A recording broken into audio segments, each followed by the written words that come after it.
duduk sekejap Nabi sallallahu alaihi wasallam.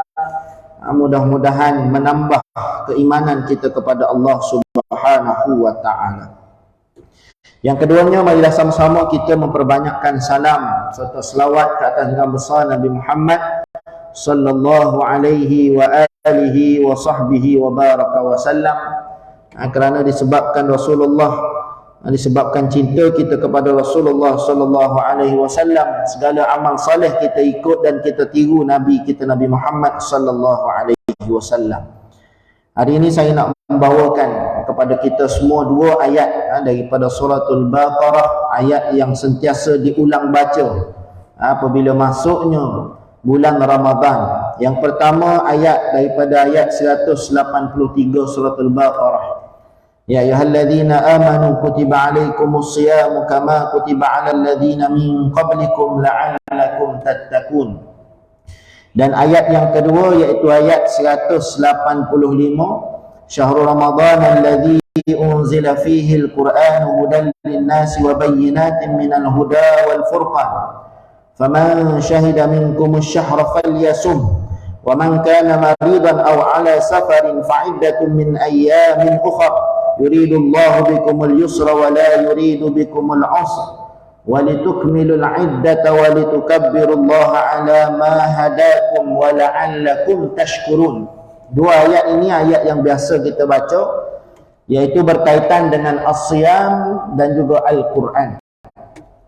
Yang pertama sekali, kalimah as-siyam dalam kitab kita ini, dalam Quran ini, Allah Subhanahu wa ta'ala sebut berulang-ulang kali dalam Al-Quran. Cuma fokusnya dalam ayat 185, syahrul ramadhan alladzi unzila fihi al-Quran, ada kalimah syahrun.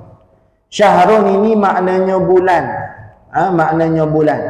Dan Allah Subhanahu wa ta'ala ulang dalam Al-Quran kalimah syahrun sebanyak 21 kali.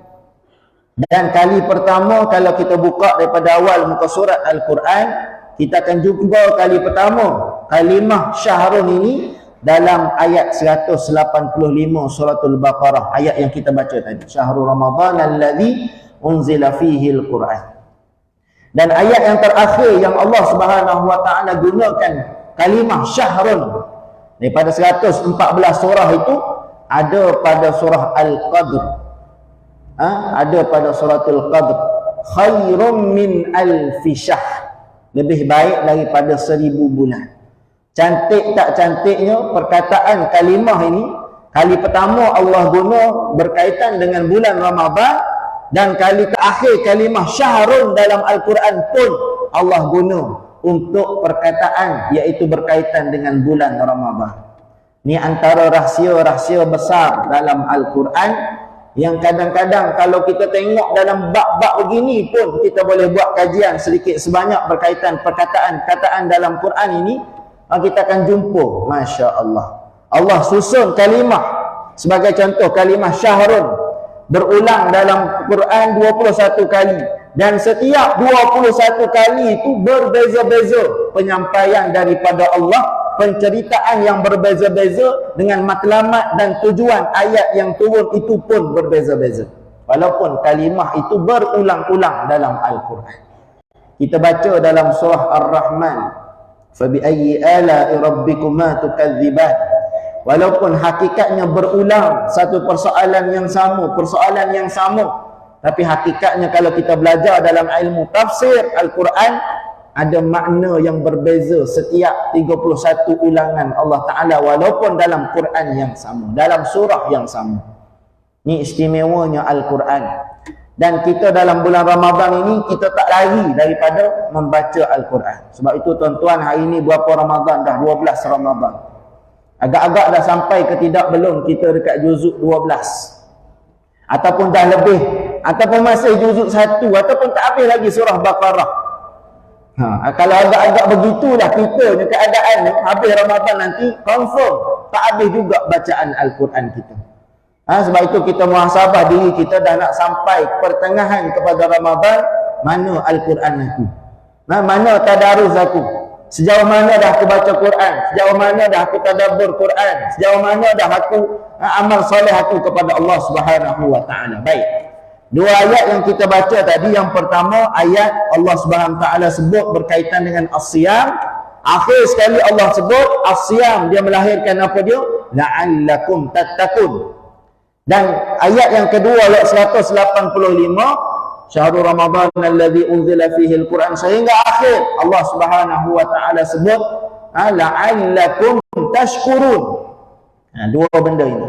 Yang pertama, dalam bulan Ramadan ini dia mesti melahirkan dua benda. Yang pertama, lahirnya dari situ iaitu taqwa, la'allakum tattaqun. Yang kedua, mesti lahir daripada Ramadan ini, madrasah Ramadan ini, lahirnya yang disebut sebagai la'allakum tashkurun. La'allakum tashkurun. Yang pertama, taqwa. Apa itu taqwa? Taqwa ini kalau kita tengok definisi yang diberikan oleh Sayyidina Ali karramallahu wajhah. Sayyidina Ali watak yang muda, watak yang membantu Islam, orang yang berada di hadapan apabila membantu umat Islam, dan watak anak muda yang ada di keliling Rasulullah sallallahu alaihi wasallam. Bukan sekadar anak muda, bahkan daripada zaman kanak-kanak lagi pun dia dah terkenal dalam sirah Nabi bila mana Nabi nak berhijrah ke Madinah. Ini Sayyidina Ali. Dan Sayyidina Ali ini disebut sebagai seorang cendekiawan. Ada satu kisah ditanya kepada dia 10 soalan, yang sama dijawab dengan jawapan yang berbeza-beza. Itu hebat sahabat-sahabat Nabi sallallahu alaihi wasallam. Baik.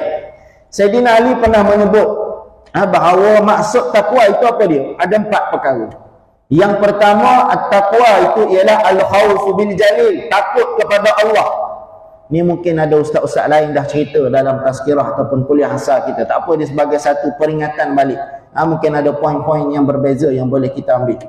Yang pertama, al-khawfu bil jalil, takut kepada Allah. Yang kedua, wal amalu bit tanzil, beramal dengan Al-Quran. Dan yang ketiga, war ridha bil qalil, ridha dengan benda-benda yang sedikit. Dan yang keempat, wal isti'dadu bi yaumir rahim. Sebab itu takwa ni maknanya apa dia? Pertama-tama sekali takut kepada Allah. Takut kepada Allah. Takut kepada Allah ni macam mana? Apa sahaja yang Allah Subhanahu wa taala larang, kita tinggal, dan apa sahaja yang Allah Subhanahu wa taala suruh, kita buat. Selesai masalah. Yang kedua, amal dengan Al-Quran. Sebab tu dalam Al-Quran, penggunaan bahasa Al-Quran, penggunaan kalimah Al-Quran, kedudukan surah-surah Al-Quran, bagaimana Allah nak cerita satu persatu dalam Quran begini, ada benda yang kita boleh ambil dalam kehidupan kita. Ada benda-benda yang kita boleh ambil dan kita amal dalam kehidupan kita. Cara bercakap, kita nak bercakap dengan jiran, kita nak bercakap dengan kawan-kawan kita. Ada ke tidak dalam Quran ajar macam mana cara nak bercakap? Ada. Ya ayyuhalladzina amanu taqullaha wa qulu qawlan sadida. Bahkan dalam Quran ada 12 jenis cara percakapan. Cara nak bercakap dalam Quran ada 12 jenis cara nak bercakap saja. Qawlan sadida, qawlan maisura, qawlan layyinan. Ada 12 cara, 12 kaedah Quran aja. Nak bercakap baik tu baik yang macam mana? Ada baik tapi tegas. Ada baik nada bergurau. Ada baik tapi dari sudut memperupamakan ataupun mempermisalkan satu-satu kalimah yang dia bercakap. Itu dalam Al-Quran. Sebab itu bila kita nak ambil satu benda, nak amal dalam kehidupan kita pun dah banyak benda kita boleh ambil daripada Al-Quran. Yang ketiga, war ridha bil qalil, ridha dengan benda yang sedikit. Makna kata Allah rezekikan kita apa sekalipun, kita redha terhadap Allah. Redha makna kata kita puas hati dengan apa yang kita ada sekarang. Jangan dalam bab ibadah saja redha sudahlah. Dalam bab ibadah aku redha dah, aku sembahyang tarawih 8 rakaat, orang lain 20. Tak boleh begitu. Redha ni benda-benda yang lain. Redha dalam bab ibadah, tak, dia nak kena tamak dalam bab ibadah. Orang lain sedekah RM2, aku sendiri, tak apa ya Allah, aku redha dah, aku sedekah RM1. Memang redha sungguh lah. Orang lain banyak, kita sikit. Kan?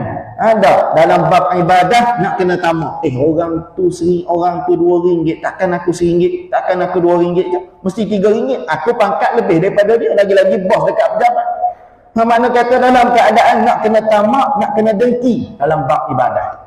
Yang keempat, wal isti'dadu bi yaumir rahim, iaitu dalam keadaan kita bersedia menghadapi yaumil qiyamah. Kita bersedia menghadapi alam barzakh dan sebagainya. Sebab itulah dalam bab takwa ini, satu ketika Ubay bin Ka'ab tanya kepada Abu Bakar Sayyidina Umar tanya kepada Ubay bin Ka'ab, apa itu maksud takwa? Lalu Ubay bin Ka'ab tanya balik kepada Sayyidina Umar, pernahkah tidak kamu melalui satu jalan yang penuh dengan duri, yang penuh dengan benda-benda rintangan? Sayyidina Umar kata, pernah. Itulah takwa. Macam mana kita lalu satu tempat, kita nak langkah, setiap langkah kita berhati-hati. Sebab apa? Ada halangan, ada duri, macam-macam cerita. Kita berhati-hati, itulah takwa. Dan saya nak petik takwa menurut saya Imam Al-Ghazali. Imam Al-Ghazali sebut takwa ni dia ada 3 benda. Ada 3 benda yang utama, yang sentiasa dibincangkan. Dan paling mudah sekali Imam Ghazali menyebut takwa ni mudah kita nak faham macam orang ada sakit dan dia berpantang. Contoh, orang ada sakit gaut. Pantang dia apa dia? Makan benda-benda seafood, makan benda-benda yang boleh menyebabkan datang sakit itu. Ada orang jenis alergi. Alergi apa? Alergi seafood, alergi itu, macam-macam alergi. Dia tak kira tuan-tuan, ada orang alergi air soya, alergi apa dia, alergi ketam, alergi itu, alergi ini. Ada orang yang ada penyakit-penyakit begini, dia berpantang. Dan dengan berpantang itulah, makna kata dalam keadaan dia berjaga-jaga makanan dia, takut-takut kena penyakit. Orang baru lepas bersalin, ada pantang dia. Pantang itu, pantang ini. Tapi orang sekarang tak pantang sangat. Tengok 3 hari dah keluar daripada rumah, pakai seluar elok je. Kan? Dahsyat orang sekarang ni. Tengok-tengok, waktu tua nanti ada lah tu penyakit-penyakit ni. Kan? Mudahnya, Imam Ghazali sebut, apa dia takwa ni? Takwa ni adalah kita berpantang. Pantang apa dia? Pantang daripada benda-benda yang memudaratkan agama kepada diri seseorang. Aku ni tengok dengar orang mengumpat. Aku duduk sebelah orang mengumpat. Aku tak mengumpat, tapi orang sebelah aku mengumpat. Agak-agak baik ke tidak untuk diri aku? Kalau tak baik, kita jauhkan diri kita daripada benda-benda maksiat begitu. Kita duduk dalam surrounding ataupun dalam suasana yang tidak baik, kita keluar daripada suasana yang tidak baik supaya dalam keadaan kita tak terjumus kepada benda-benda yang begitu. Secara ringkas menurut Imam Al-Ghazali dalam kitab Minhajul Abidin ada 3 perkara. Yang pertama iaitu takwa yang bermakna takut, yakni tunduk kepada Allah Subhanahu wa taala. Allah sebut dalam surah Al-Baqarah ayat yang ke-41, wa aminu bima anzaltu musaddiqan lima ma'akum wa la takunu awwala kafirin bih wa la tashtaru bi ayati thamanan qalila wa iyaya fattakun, kata Allah.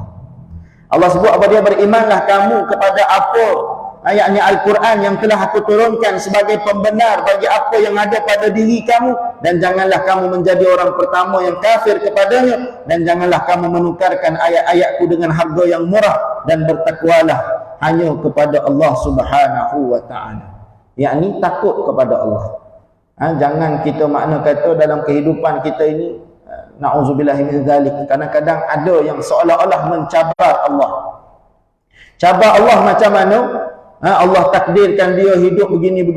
Ya Allah, dia cabar Allah. Dia kata, ya Allah, kalaulah begini kehidupan aku, baik aku tak payah hidup, baik aku mati tu. Ya Allah, baik aku begini, macam-macam tuan-tuan.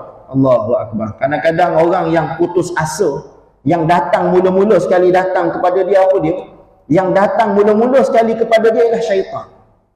Sifat-sifat syaitan, rasa nak bunuh diri, rasa nak begitu, rasa nak begini, macam-macam. Ada seorang ustaz, orang itu dah berada di satu bangunan dekat jambatan begitulah, nak bunuh diri. Cerdiknya orang ni sebelum bunuh diri dia telefon seorang ustaz ni, dia tanya, ustaz saya ni nak bunuh diri, macam mana ustaz? Ustaz ni kata nak bunuh diri pula dah. Nak bunuh diri ni bukan selesai masalah. menimbulkan banyak masalah-masalah lain lagi. Ustaz tu cerita bila mati nanti malaikat akan datang tanya pula begitu begini. Bila di akhirat nanti tak selesai masalah pula. Makna kata dalam keadaan dapat muka Allah, bukan sekadar di dunia lagi orang benci, orang tak suka dah. Akhirat esok-esok pun susah. Di mahsyar esok-esok pun susah nak menjawab itu ini. Serabut kepala. Last sekali dia pun fikir banyak kerja lagi rupanya lepas ni. Tak jadi bunuh diri kawan. Sebab tu kita ni kadang-kadang kita bukan bijak sana, kita bijak sini.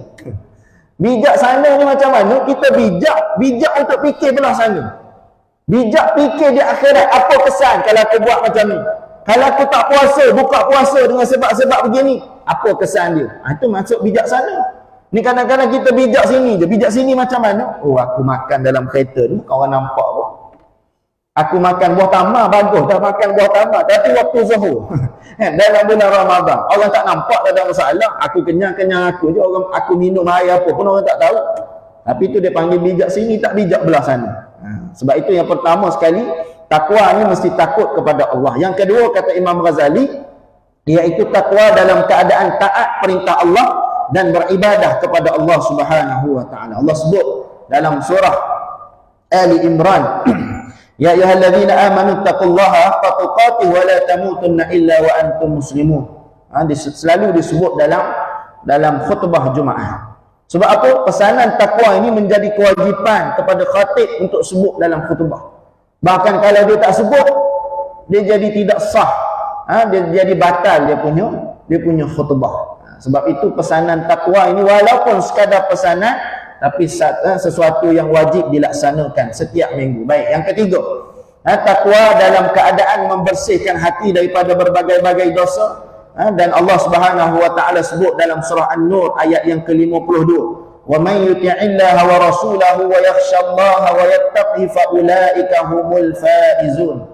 Allah sebut, sesiapa yang taat kepada Allah dan Rasulnya serta takut kepada Allah dan bertakwa kepadanya, mereka itulah orang-orang yang mendapat kemenangan. Yakni dalam rangka membersihkan hati, membersihkan jiwa kita. Kita dalam bulan Ramadan ini, ada seorang ulama bila menyebutkan tentang kehidupan manusia ni, dia kata manusia ni ada 3 bakul, 3 tempat. 3, dia panggil 3 benda yang utama. Yang pertama, iaitu yang berada di kepala, yang kedua berada di dada, dan yang ketiga berada di perut. Di kepala apa dia? Iaitu berkaitan dengan ilmu.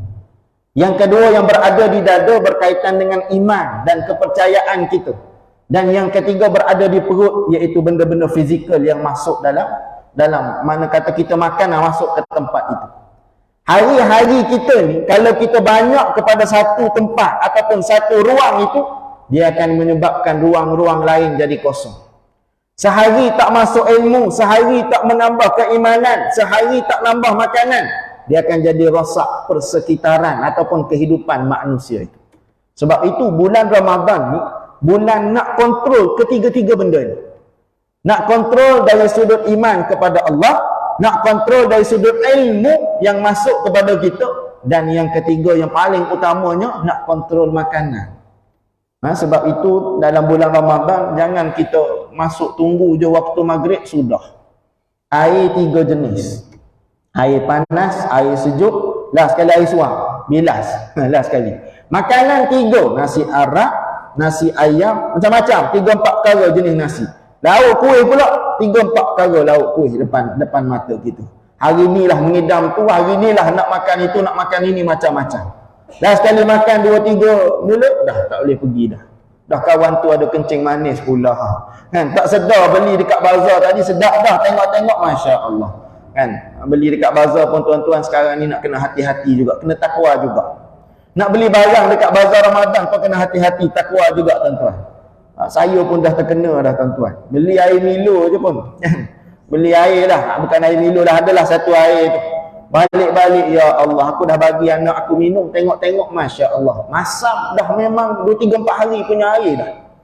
Kita tengok dah macam, ini ke rupa orang nak jual. Tengok dalam Facebook rupanya teruk lagi. Kita kena sikit je. Dalam Facebook tengok beli roti gulung, tengok-tengok dekat roti cantik je rupa tu. Tengok-tengok ada benda bergerak dekat roti. Ulat dia tengah bergerak dalam roti. Yang cerita karipak oksigen apa semua tu tak payah cerita dah tuan-tuan. Macam-macam jenis karipak. Kan dia jual karipak namanya karipak sardin. Buka-buka inti dalam bukan sardin. Sambal sardin dalam tin tu dia select sikit dalam sardin, dalam inti sardin. Dah jadi karipak sardin. Kata ramai boleh pergi Mekah balik hari macam ni kan.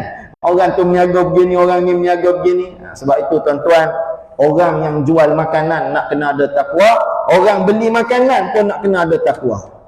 Bazar kita ni pun boleh tahan juga. Tengok nasi Arab ada 3-4 negara nasi Arab. Tuan-tuan pergilah bazar tengok nasi Arab Jordan ada, nasi Arab Dubai, macam-macam kan, macam-macam jenama.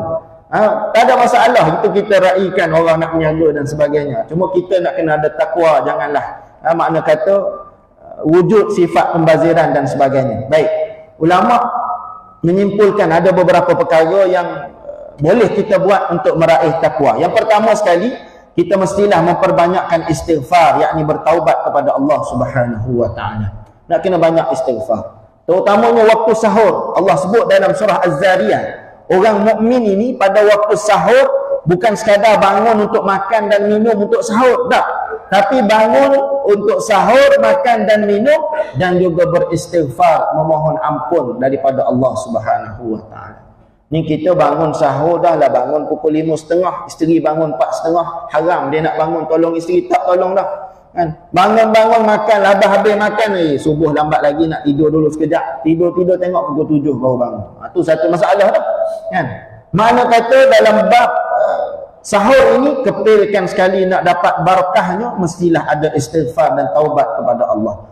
Yang kedua, selalu mengingati ganjaran besar yang Allah sediakan untuk orang berpuasa di bulan Ramadan. Kita dalam bulan Ramadan beza dengan bulan lain. Bulan Ramadan ni kalau kita tengok syariat yang wajib yang turun dalam bulan Ramadan tak banyak pun. Apa dia syariat yang wajib dalam bulan Ramadan yang lain daripada selain bulan-bulan lain? Puasa, ada zakat fitrah, tu je. Yang lain daripada itu apa dia? Semua tu adalah amalan-amalan sunat. Bahkan kalau tuan-tuan tak pernah datang 30 hari Ramadan, tak pernah datang masjid untuk solat tarawih pun, orang tak pertikai, orang tak kata apa. Semua orang bunyi mulut macam tu ya. Mana kata dia tak menjadi satu kesalahan. Tuan-tuan duduk dalam bulan Ramadan, tak pernah buka Quran, tak pernah baca Quran pun tak jadi masalah. Sebab apa? Bulan Ramadan ini nak dapat keampunan Allah, mestilah dalam keadaan banyakkan amalan-amalan sunnah. Dan Rasulullah ajar kita dalam bulan Ramadan ini, kita nak kena ambil kira ataupun kita nak macam berkira-kira sikit dengan amalan kita. Macam mana? Rasulullah sebut dalam satu hadis, man shama ramadana imanan wa ihtisaban ghufira lahu ma taqaddama min zambi. Orang yang nak dapat keampunan Allah bila berpuasa dalam bulan Ramadan mesti dua perkara. Imanan wa ihtisaban. Imanan kita semua tahu macam mana. Kalau saya bagi mikrofon ni pun boleh hurai setengah jam. Iman tu apa dia? Boleh, tak ada masalah. Wahtisaban, apa maksud? Ibn Hajar sebut dalam kitab dia, ihtisab dengan makna hisab. Apa maksud hisab? Kira. Kira dekat sini macam mana? Macam kita mengira-ngira amalan kita. Tadi aku baca Quran 1 juzuk. Tak cukup lagi ni, nak kena 1 juzuk lagi. Tadi aku sedekah RM1. Semalam tak sedekah, patut ganda ni. Makna kata kita mengira-ngira kita punya amalan, barulah dapat keampunan daripada Allah. Ni kadang-kadang kita dalam bulan Ramadan kita biar begitu je. Sebab itu nak masuk Ramadan, duduk dalam Ramadan nak kena ada perancangan, barulah jadi kerja. Ni kalau tidak habis-habis Ramadan habis macam tu saja. Yang ketiga, berpuasalah daripada perkara yang haram sebelum berpuasa daripada perkara yang halal. Kena puasa daripada benda haram dulu, baru puasa daripada benda halal. Maksudnya macam mana? Contoh, kita sahur. Makanan kita beli berbuka tadi banyak lebih. Macam-macam nasi ada. Tu pun 2-3 hari lepas punya nasi tak habis-habis lagi. Boleh jadi Ramadan tahun lepas punya nasi ada lagi dalam kita punya peti sejuk. Kan? Tengok-tengok makan sahur sikit je. Dan berlaku banyak pembaziran. Dia sahur bukan lalu sangat pun. Marilah nasi chicken chop ke apa. Kau makan sikit je tak lagi dah. Makan sikit dah sekali berlaku pembaziran. Yang ni ulama pesan kepada kita. Puasalah daripada perkara-perkara yang haram. Apa yang haram dekat situ? Pembaziran yang berlaku. Sebelum kamu berpuasa daripada perkara-perkara yang halal. Apa dia puasa daripada perkara yang halal? minum air sejuk, minum air apa-apalah, makan nasi selepas daripada waktu subuh, benda tu boleh makan, tapi kita menahan diri kita daripada makan benda-benda yang halal. Ini masalahnya kadang-kadang kita dalam keadaan tak puasa pada perkara yang haram, pembaziran tetap berlaku, dalam keadaan numpak masih lagi berleluasa, makna kata tengok benda-benda yang tidak baik dan sebagainya, tapi kita puasa sebagaimana puasa biasa, tapi tak puasa daripada perkara-perkara yang haram. Yang keempat, hiduplah dengan Al-Quran. Macam mana nak hidup dengan Al-Quran? Paling simple, Al-Quran mesti kita baca. Yang terbaiknya ialah kita tadabbur Al-Quran, faham makna Al-Quran, kita bawa dalam kehidupan kita. Apa sahaja yang boleh kita bawa dalam kehidupan kita, kita ambil dan kita bawa dalam kehidupan kita. Yang seterusnya ialah solat malam. Solat malam yakni qiyamul lail, selain daripada tarawih. Balik kita dekat rumah tidur, kita sekejap bangun sebelum masak untuk sahur dan sebagainya, kita semayang sunat paling kurang 2 rakaat. Paling kurang semayang sunat tahajud, semayang sunat taubat dan sebagainya. Sebab itu kita ni dalam bulan Ramadan nak kena ada amalan-amalan special kita dalam bulan Ramadan. Seterusnya memperbanyakkan sedekah di bulan Ramadan. Sedekah kita nak kena tengok. Kadang-kadang banyak kita sedekah dekat masjid, tapi adik-beradik kita dalam keadaan nak makan pun susah. Sedekah dekat Thailand, sedekah dekat Kemboja, sedekah dekat negara itu, negara ini, banyak dia sedekah. Tengok-tengok mak dia dekat rumah nak makan pun susah. Sedekah yang paling afdal ialah sedekah kepada orang-orang yang qarib dengan kita, orang yang dekat dengan kita, sama ada adik-beradik, mak kita sendiri, sepupu sepapat kita, ataupun jiran kita. Nak kena tengok tuan-tuan. Ini kadang-kadang balik bazar Ramadan, keluar daripada kereta penuh tangan dengan plastik. Jiran duduk sebelah pun tak tegur. Tengok-tengok jiran rupanya gaji bulan itu habis, masuk 24 bulan 26 kosong dah. Dia lalu je dalam akaun dia. Boleh jadi. Mana kata nak kena tengok jiran-jiran kita tu macam mana. Yang seterusnya ialah kurangkan makan dalam bulan Ramadan. Rasulullah kalau mengikut hadis-hadis Nabi SAW meriwayatkan cerita tentang makan Rasulullah. Rasulullah sebelum Ramadan dan semasa Ramadan lebih kurang makanan dia. Lebih kurang. Sebab apa? Memang Rasulullah jenis kurang makan. Kita ni agak-agak kalau kita timbang berat. Timbang beras kita. Luar daripada Ramadan dengan Ramadan agak-agak mana yang lebih banyak habis. Rasa-rasa dalam bulan Ramadan kan lebih banyak dalam bulan Ramadan. Luar daripada Ramadan boleh jadi sibuk kerja ke apa, tak cara dah. Tapi Ramadan ni waktu sahur memang duduk rumah, waktu berbuka memang dekat rumah. Memang banyak makan. Sebab itu bulan Ramadan nak kena kurangkan makanan. Yang seterusnya memperbanyakkan doa di bulan Ramadan. Memperbanyakkan doa di bulan Ramadan. Dia tak kira bulan apa sekalipun, kita banyakkanlah doa kepada Allah. Satu kisah yang terakhir untuk petang ini saya nak kongsi pada tuan-tuan. Bagaimana sebelum malaikat menurunkan azab kepada kaum Nabi Lut alaihissalam. Malaikat-malaikat ini singgah ke rumah pak saudara kepada Nabi Lut, iaitu Nabi Ibrahim alaihissalam. Sebab itu dalam lagu Raihan itu turutan namanya disebut macam mana? Adam, Idris, Nuh, Hud, Saleh, Ibrahim, Lut, Ismail. Sedangkan dalam sirah Ismail anak kepada Nabi Ibrahim. Tapi kenapa ada nama Nabi Lut dekat situ? Sebab Nabi Lut dan Nabi Ibrahim hubungannya pak saudara dan anak saudara, hidup pada satu zaman yang sama tapi tempat yang berbeza. Lalu kisahnya bagaimana berlaku? Malaikat yang nak bawa azab Allah pergi ke kaum Nabi Lut singgah ke rumah Nabi Ibrahim alaihissalam. Singgah pula pada tengah malam dan disampaikan salam kepada Nabi Ibrahim, Assalamualaikum. Assalamualaikum. Dan Nabi Ibrahim dengar ni salam ni bukan orang tempatan. Bukan orang sini, orang lain. Suara ni suara orang lain. Tak biasa dengar. Tengah malam tuan-tuan. Tengah-tengah malam. Lalu Nabi Ibrahim AS menjawab salam, buka pintu dan jemput masuk ke dalam rumah. Dan dikejutkan Sarah, isteri kepada Nabi Ibrahim. Isteri Nabi Ibrahim ni ada berapa orang tuan-tuan? Akan ada yang jawab 2, akan ada yang jawab 3.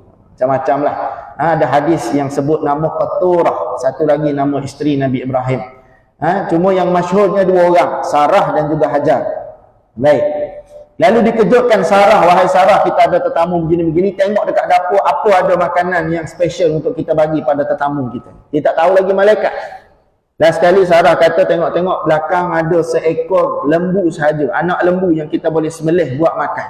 Tengah-tengah malam, tuan-tuan. Akhir sekali, dengan makna kata Sarah sendiri yang nak masak dan sebagainya, disembelih lembu tersebut, diberi makan kepada tetamu-tetamu itu. Dan dengan sebab mulianya perbuatan Sarah melayan tetamu, walaupun dia tak tahu tetamu tu siapa, tujuan marinya kenapa tak tahu, tapi dalam keadaan dia layan tetamu itu dengan sebaik mungkin. Beza dengan kita. Kita agak-agak jiran sebelah rumah mari tengah malam pukul 12, pukul 1. Soalan pertama kita apa dia? Ada apa ni mari tengah-tengah malam? Tanya tujuan dulu. Apa benda dia mari tengah-tengah malam? Itu kalau jiran sebelah rumah. Kalau orang tak tahu, tak kenal, tak tengok pakaian pun tak tahu, tengok rupa pun tak pernah nampak, bukan setakat jawab salam, jawab pun dalam hati, tapi tak nak buka. Takut dan sebagainya lah. Makna kata dalam keadaan tak nak layan tetamu. Tapi Nabi Ibrahim berbeza. Begitu juga Sarah. Akhir sekali bila dilayan begitu rupa malaikat-malaikat ini, Allah Subhanahu wa ta'ala beri satu special kepada malaikat-malaikat ini, supaya dalam keadaan mintalah doa kepada Allah, supaya Allah makbulkan apa yang didoakan oleh Sarah. Apakah yang didoakan oleh Sarah? Disebutkan dalam riwayat sirah bahawa Sarah ini walaupun umurnya dah lanjut, tapi dalam keadaan sentiasa doa kepada Allah supaya dapat zuriat. Dan Sarah ni dibuktikan bukan sekadar makna kata tahu-tahu begitu saja dah. Dari sudut kesihatan memang kalau kita sebut bahasa kasarnya memang dah menopause, dah tak boleh dah, tak lagi dah. Lalu sentiasa minta nak dapat zuriat. Dengan sebab amal soleh dia melayan tetamu pada malam itu, Allah berikan, Allah makbulkan doa dia untuk dapat zuriat. Lahirlah Nabi Ishaq alaihissalam. Sebab itu kita ni nak kena ada satu amal soleh special yang orang lain payah nak buat, kita boleh buat, dan kita minta tawassul kepada Allah. Allah sebut dalam surah Al-Ma'idah, ya ayyuhallazina amanu taqullaha wa bataghu ilaihi alwasilah. Carilah amal-amal soleh kita, apa dia yang kita nak jadikan sebagai wasilah, kita minta kepada Allah, kita sebut amal soleh kita itu jadi wasilah, jadi tawassul. Sebab itu Sarah dia dapat kelebihan itu sebab dia sanggup melayan tetamu tengah-tengah malam dalam keadaan layanan yang sangat istimewa. Itu kelebihan isteri Nabi Ibrahim alaihissalam. Sebab itu doa kita tak makbul boleh jadi ada sebab-sebab tertentu. Boleh jadi harta ke, boleh jadi tak ada amal soleh yang special yang kita buat. Nak kena buat amal-amal soleh yang special. Yang ke-9 iaitu jaga waktu dan jangan kita buang masa. Jaga waktu kita daripada subuh sampai ke waktu maghrib, bukan sekadar tidur bangun, Quran pun tak baca, apa pun tak buat, dah sekali bangun-bangun nak buka puasa. Malam pun tarawih bukannya penuh pun, kadang 8 rakaat dah lagi balik dah, dia tinggal imam seorang-seorang kat depan. Makna kata dalam keadaan tak berapa banyak pun ibadah, tapi buang masa dengan benda-benda lain. Tengok tuan-tuan anak-anak kita, kadang-kadang bulan Ramadan ni lah dia duduk push rank lah. Tuan-tuan tahu push rank apa? Saya pun tak tahu, saya main sebut je ni. Makna kata main game, main itu, main ini, macam-macam. Buang masa dengan benda-benda begitu. Jangan. Kita bulan Ramadan ni akan berlalu, dia akan pergi, akan mari Syawal. Tapi bagaimana kita meraihkan bulan Ramadan? Dan yang ke-10, i'tikaf sepanjang 10 Ramadan di masjid. I'tikaf ni satu amalan sunnah Nabi SAW yang Rasulullah buat dan banyakkan perbuatan itu dalam bulan Ramadan. Kita ambil lah, kita tak mampu nak duduk daripada lepas subuh sampai waktu lepas, nak tidur di masjid dan sebagainya, kita tak mampu. Apa kita boleh buat? Kita datang lebih awal 5 waktu sembahyang. Sebelum daripada makna kata masuk waktu zuhur satu suku sebagai contoh, 12.30 kita datanglah, duduk buka Quran dan sebagainya. InsyaAllah itu 10 perkara yang boleh untuk kita dapat takwa di sisi Allah Subhanahu wa ta'ala. Akhir sekali ada satu cerita bagaimana 3 orang sahabat Nabi SAW dia mengikuti satu perang. Dan dalam perang ini, dalam keadaan berjihad di jalan Allah, 2 orang mati syahid. Dan seorang ini Allah Subhanahu wa ta'ala takdirkan dia hidup selepas perang dalam keadaan dia boleh berpuasa bulan Ramadan dan dia boleh menambah solat dia, solat sunat, solat wajib dan sebagainya. Dia masih berkesempatan. Masuk saja bulan Ramadan, sempat dia sekejap bulan Ramadan, dia mati. Cerita ni bagaimana dalam satu mimpi, seorang sahabat bermimpi bahawa 3 orang ni, yang 2 orang mati syahid ni masuk lambat dalam syurga. Tiba-tiba orang yang sempat hidup bulan Ramadan dan sempat sembahyang lebih kurang, tambah sikit berbanding yang lain, dia lagi cepat masuk Ramadan berbanding dengan 2 orang sahabat dia. Lalu bangun daripada tidur, sahabat Rasulullah ni pergi jumpa dengan Rasulullah sallallahu alaihi wasallam, tanya Rasulullah, "Ya Rasulullah, kenapa 2 orang ni mati syahid? Bukan biasa-biasa mati syahid, tapi dalam keadaan lambat masuk syurga. Yang tak mati syahid sempat bulan Ramadan, sempat sembahyang lebih daripada orang lain, bagaimana dia boleh lebih cepat masuk syurga?" Dalam riwayat itu menyebutkan bahawa orang yang masuk dalam bulan Ramadan ini pun dah Allah berikan kelebihan yang begitu rupa.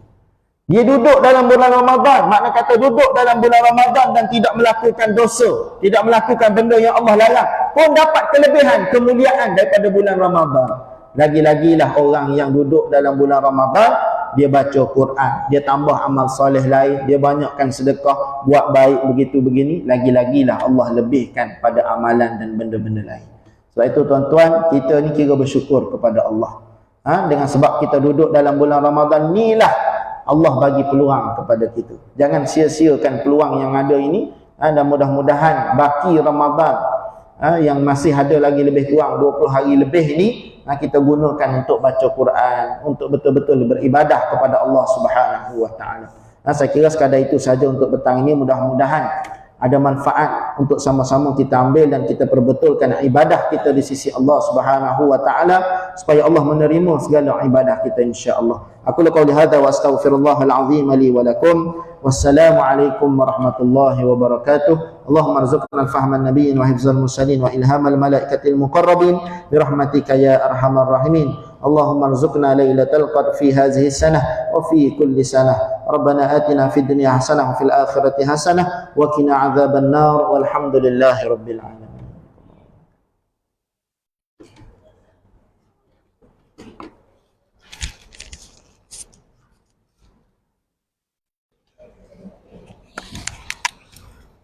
Terima kasih.